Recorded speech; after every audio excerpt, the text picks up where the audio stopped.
قبل أن تحدثني عما آلت إليه عملية الاختطاف، كيف كنت تعامل أثناء احتجازك في هولندا؟ امتد الاحتجاز إلى 5 شهور؟ 4 أشهر. 4 أشهر. نعم.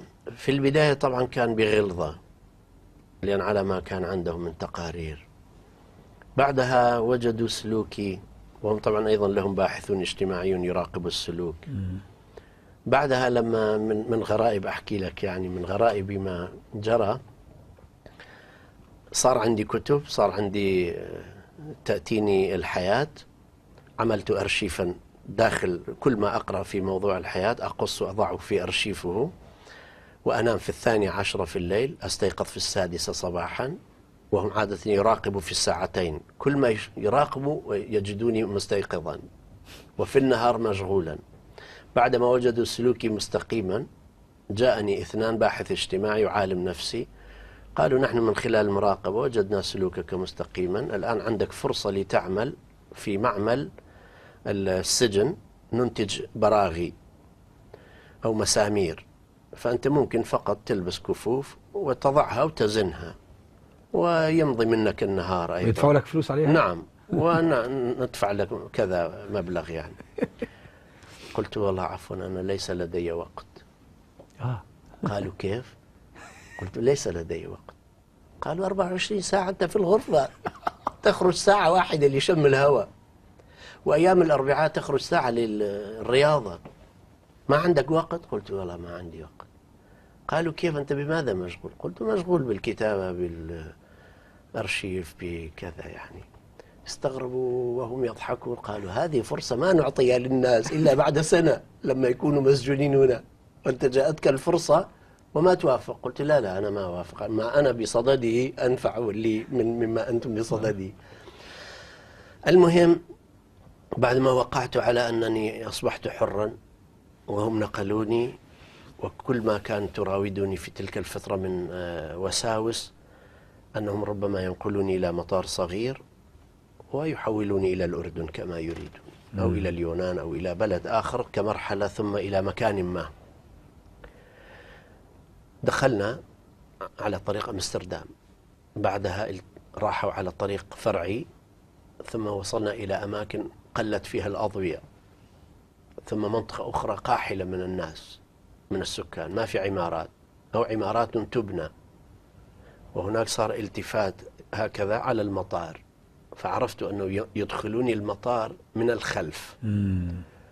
فهم فعلا أدخلوني في زاوية من مطار أمستردام. طبعا مطار أمستردام أيضا من المطارات الكبيرة في أوروبا.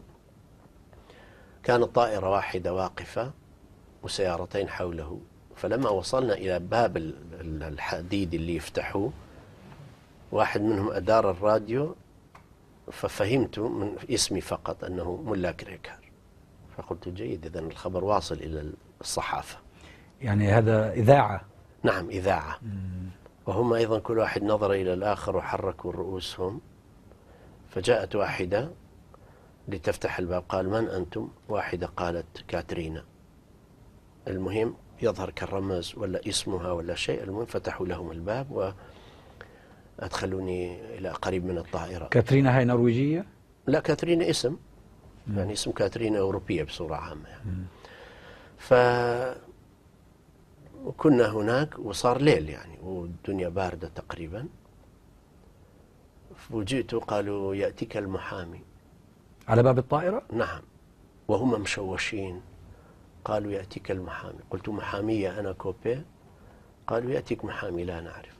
انتظرت، جاء مستر كوبي، فيكتور كوبي، محامي بارع ممتاز، كان محامي لأوجلان أيضا، ومحامي لمشهورين هكذا. فجاء وهو نحيف، أدخلني باص صغير وأغلق الأبواب، قال املأ الاستمارة اللي تطلب اللجوء أولا، وقع لي في الأخير أولا أنت طالب لجوء في هولندا إذا توافق. فوقعت عليه، قال أملأها فيما بعدنا، هذا أولا حققنا شيء حتى ما يأخذوك الآن. بعدها كل ما سألوا انتهيتم؟ قال لا، أخرجوا بالقوة. أخرجوه من الفان؟ نعم أخرجوا بالقوة. بعدها محامي آخر وأخرجوهم بالقوة. قالوا نحن أيضا مسؤولي الأمن، هذا ننقله إلى النرويج الآن. قال ليس لكم حق قانوني؟ قال ننقله الآن بقانون. قال أين القانون؟ قال عضلاتي. أوف. القانون هو عضلات الشرطة. نعم. المهم طبعا مجموعة كانوا ركبوني الطائرة. في الطائرة تخيل وأنا وحدي في السماء وهم كلهم حراس، الطيار أيضا يقود ومن بجانبه، والكراسي الأخرى كلها بالأمن، وأنا يدي على صدري مكبل ويمسكوني من الخلف إلى أن وصلنا إلى النرويج. لكن الصحافة عرفت بعدها، أخذوا كل أبواب المطار في هولندا، فصارت فضيحة في هولندا. لما وصلت إلى النرويج فضيحة كانت كبيرة. كل الوسائل الإعلام النقل المباشر كان على أبواب المطار. العسكري الذي كانوا يريدون نقلي من هناك إلى سجن، من أنبأهم؟ المحامي؟ المحامي عرف. المحامي لما عرف أخبر الجميع، فصارت بعدها فضيحة كبيرة.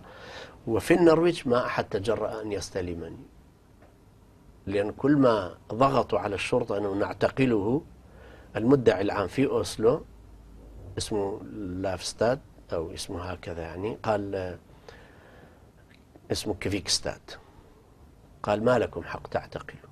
قالوا بمادة 147 أي. قال ملا كركار ما شكل جماعة مسلحة ضد مصالح النرويج، كردي شكل جماعة هناك ضد صدام حسين، فما لكم حق تعتقلوا بهذا. قال بفقرة بي، قال هو ما هدد مصالح النرويج، فما لكم حق تعتقلوا. مرت 24 ساعة وأنت في الطائرة؟ لا، الطائرة نزلنا. ما أحد استلمني في المطار. الهولنديين تعجبوا، قالوا هذا كيف هذه الدولة؟ جيد، هذه أتينا لكم بالأمانة، هذه ما أحد استلمها. يعني الهولنديين يظنون أنهم يعملون معروفا مع النرويج. نعم. أعطوني الجواز السفر والاسم وكل ما كان لديهم، قالوا تفضل هذه دولتك وبلادك، اذهب إليها. وأنا خرجت من الباب الأول من المطار، خرجت من الباب العام مع زوجتي وقبلتها حرا طليقا رجعت، لكن ليس إلى بيتي. قالوا لأنه من كثرة ما موجود الإعلام في أمام بيتك والأزقة والشوارع هذه ما ممكن ذهابنا إلى البيت، فنذهب إلى فندق ساس. فجئنا إلى المكان الذي وقع فيه ياسر عرفات وإسحاق رابين الوثيقة. اتفاقية أوسلو. نعم.